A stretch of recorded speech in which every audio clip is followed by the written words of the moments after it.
Hello，各位網友，歡迎嚟到呢個有咪自由講啊！咁喺開始之前呢，祝各位網友喺新嘅一年呢揾到靜到身體好今日就係2026年嘅第一年啦。咁我今日呢就想拍翻一啲呢就係2025年一啲我個人嘅體悟啦，咁同埋就係2026年一啲就行業之間即係我自己覺得嘅展望或者係個情況啦。係咪眨下眼2025年就過咗咧？咁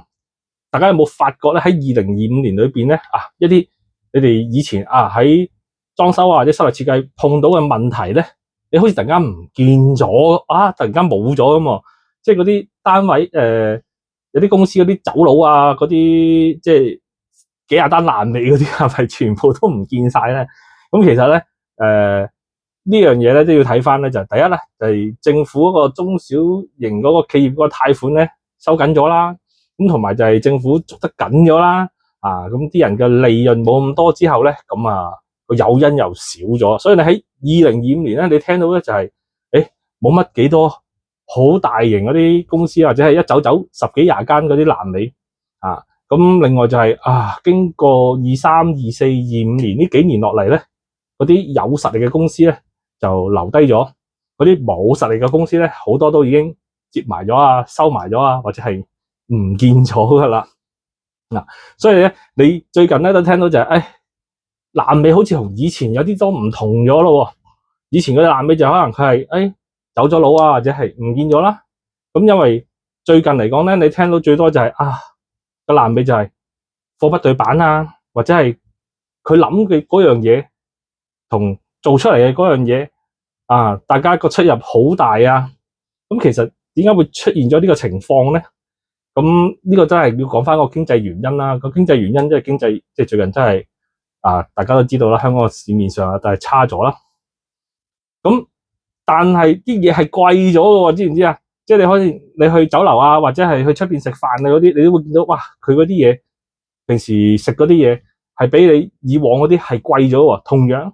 喺裝修設計行業嚟講咧，啲嘢都係一樣嘅，無論係英泥沙買材料或者係以至到各方面嗰啲家私嗰啲嘢，其實買翻嚟個價錢咧係貴咗嘅。咁但係因為經濟原因咁其實好多地方咧都係冇加到價嘅，咁造成咗個情況就係價錢不變，但係個質量咧就下降咗啦。咁喺2025年咧，好多人咧都開始即係開始忽略咗一樣嘢，就係嗰個安全性、質量性覺得價錢，因為大家搵唔到錢嘛，嗰個價錢好似緊要過一切咁樣。咁但係經過宏福苑呢單嘢之後咧，咁開始我自己覺得就係香港人又開始重視翻即係嗰個安全性，即係個質量性咁其實即係去到今時今日呢一刻啦，咁我哋自己去睇翻就係咧，如果要有一定嘅質量，要揾一班好嘅師傅去完成嘅話咧，你一個4、5百尺嘅單位咧，其實已經係去到40、50完成係咁上下呢個幅度。嗰啲諗住20、30、30幾、40嗰啲下邊嗰啲咧，我諗用唔同嘅方法啦，或者係唔同嘅質量去因價去就貨啦。所以你最近有一單咪報咗好多，即係又東張又黑米，咁又唔知邊度幾間連播嘅嗰個爛尾咧，嗰個咪係下邊嗰個35萬，即係嗰啲街市嗰啲。其實好老實講，我哋深入去睇翻呢件事，其實唔一定係嗰間公司有問題嘅。你哋唔好鬧我住我只係咁講就係，即係你個人嘅期許同嗰間公司嘅能力係有出入。其實嗰間公司可能做開嗰啲咧，就係嗰啲咩公屋居屋咧，即係同一樣嘅職，即係已經係千變萬化到喺個腦海裏邊，一定係做呢樣嘢就係咁，做呢樣嘢就係咁。所以咧就好似 copy and paste，所以佢個價錢可能會平啲咯。咁但係如果你對於去到做私樓嘅嗰啲情況，佢每一個私樓都有獨特唔同嘅地方要去搞，咁佢真係冇能力去做，而你期許嗰個價錢可以做到嗰樣嘢嘅時候，咁其實就即係雙方即係嗰個諗法有啲落差，其實咁樣就已經造成依家最多嘅爛尾，就係你自己諗嘅嗰樣嘢同佢能夠提供俾你嗰樣嘢，我覺得係2025年或者係2026年未來最多爛尾嘅情況。即係你話嗰啲公司執笠啊走佬嗰啲，我覺得係會少咗咯。咁另外咧就係工人嘅人工啦，即係喺我自己個諗，即係嗰個印象裏邊咧，即係啲工人嗰啲嗰個錢每一日咧係就係停留咗喺1500蚊嘅。咁但係喺呢1-2年裏邊發展咧，啲師傅嘅人工已經去到1700、1800蚊一日㗎啦。咁但係普遍嘅裝修嘅價格係冇點樣上升數，冇乜點樣上升到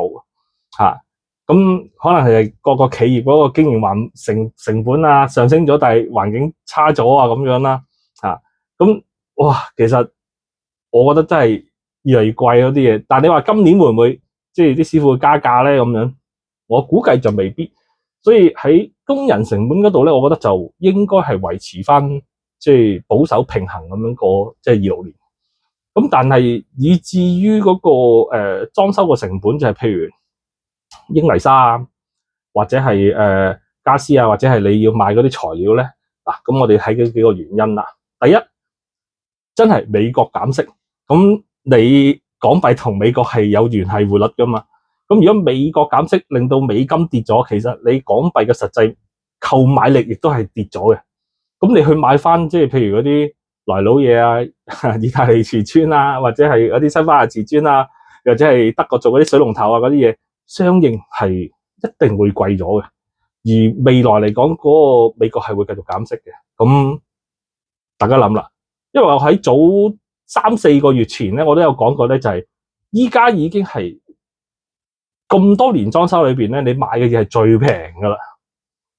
咁但係我見到依家開始啲嘢就開始慢慢加價啦，開始慢慢即係去貴咗啦。咁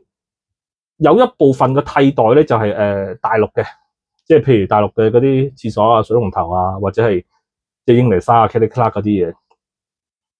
但係無獨有偶，你都會見到啦，最近嗰個人民幣啊對港幣咧都係升咗嘅。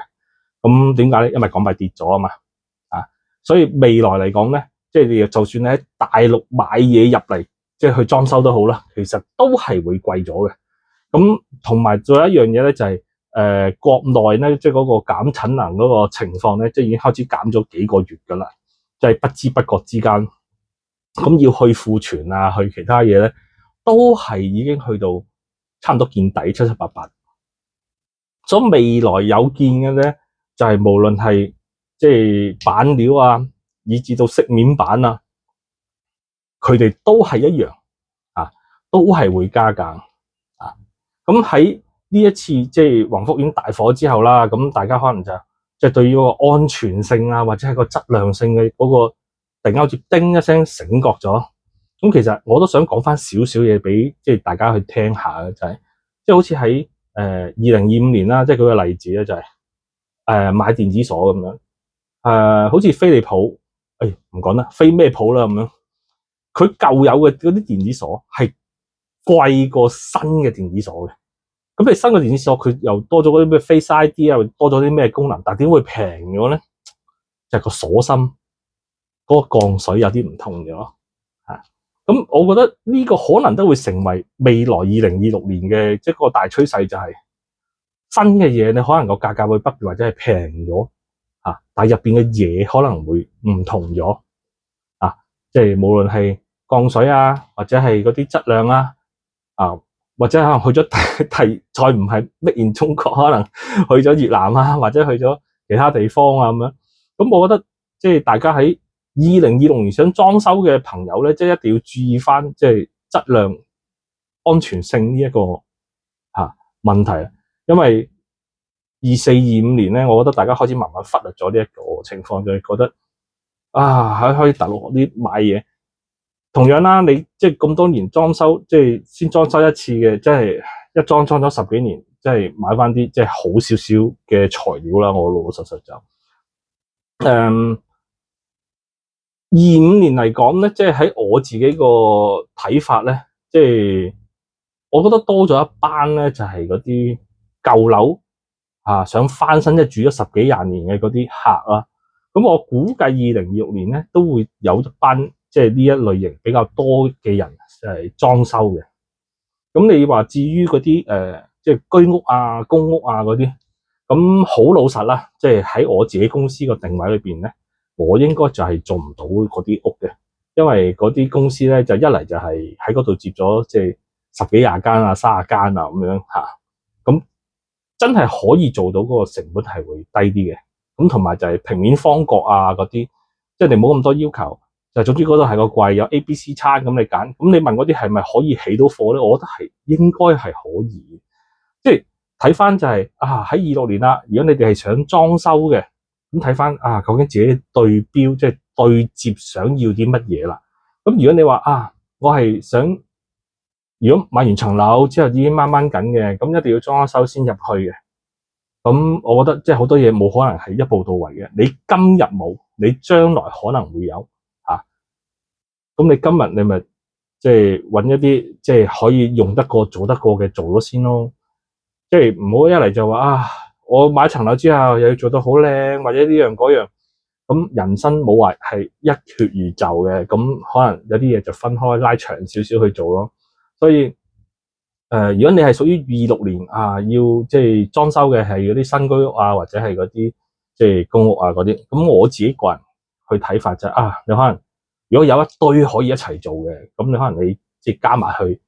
咁可能嗰個價錢就會平啲咯。咁但係如果你係屬於嗰啲即係人生去到即係退咗休啦，咁跟住就已經要去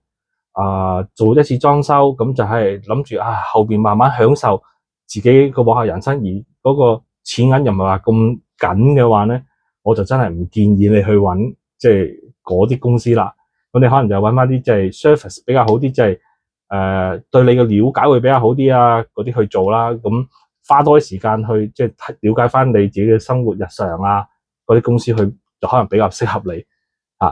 好多人喺25年就係屬於第二個情況即係可能即係差唔多退休Amy 姐係嘛，即係諗住整好間屋嘅咁樣，就揾咗一啲可能做好多間嗰啲公司，咁佢咪覺得哎呀嗰個接受同佢出嚟個嘢有落差，咁有落差，咁咪變咗爛尾咯。依家啲爛尾根本就好少，已經係話佢走佬或者係呢樣嗰樣，就係佢出嚟嗰件嘢，你唔係你想象中嗰樣嘢咯。又或者係依家一啲 AI 好厲害啦，咁或者係依家有啲公司咧，即係做咗個 model，即係一個版出嚟做廣告，嗰個版係 OK 好靚，但係佢話俾你聽嗰個價錢可以做到嗰個版咧，其實出嚟就唔係嗰樣嘢嚟嘅。呢個係我自己見到喺25年下半年開始最多嗰啲嘢，我覺得26年都係會一樣有呢個情況出現咯。所以嗰啲想喺26年自己裝修嘅朋友咁可以留意下咯。咁另外就我見到最近坊間就多咗好多啲即係裝修嗰啲防腐班嗰啲嘢。咁我自己個人有個即係睇法嘅，即係覺得如果你裝修即係去報得嗰啲公司嘅防腐班，咁係咪即係代表就係其實你都相信嗰啲公司咧，係嘛？咁不如如果你真係相信嗰間公司，不如直接去揾嗰間公司咪得咯，又唔使花錢去即係報多個防腐班。咁如果你係諗住即係花多少少錢可以報個防腐班，因為嗰啲公司如果嗰啲公司係即係譬如裝修係要45萬嘅，你諗住可以花少少錢可以報到個防腐班之後，可以用30萬嘅價錢可以做好間屋嘅，我諗會唔會係諗多咗咧？係啊，咁同埋反而我自己去諗一樣嘢就係，公司係咪可以唔開嗰啲咩叫防腐班咧？其實直情就係開一個班嘅，叫咩？就係去介紹你間公司嗰啲裝修係點樣，即係可能每一個月頭你開一個班，去話翻俾嗰啲想裝修嘅人聽報呢個班，就係介紹一下你整間公司嘅裝修嘅個流程要注意嘅位置你哋會點樣做？咁係咪好過一個即係嗰個防腐班咧？係嘛？呢個係我個人自己嗰個睇法嚟嘅咁就到最後啦，咁就祝各位2026年每日都笑口常開，工作順順利利，身體健康啦。好，有機會我哋再見。拜拜。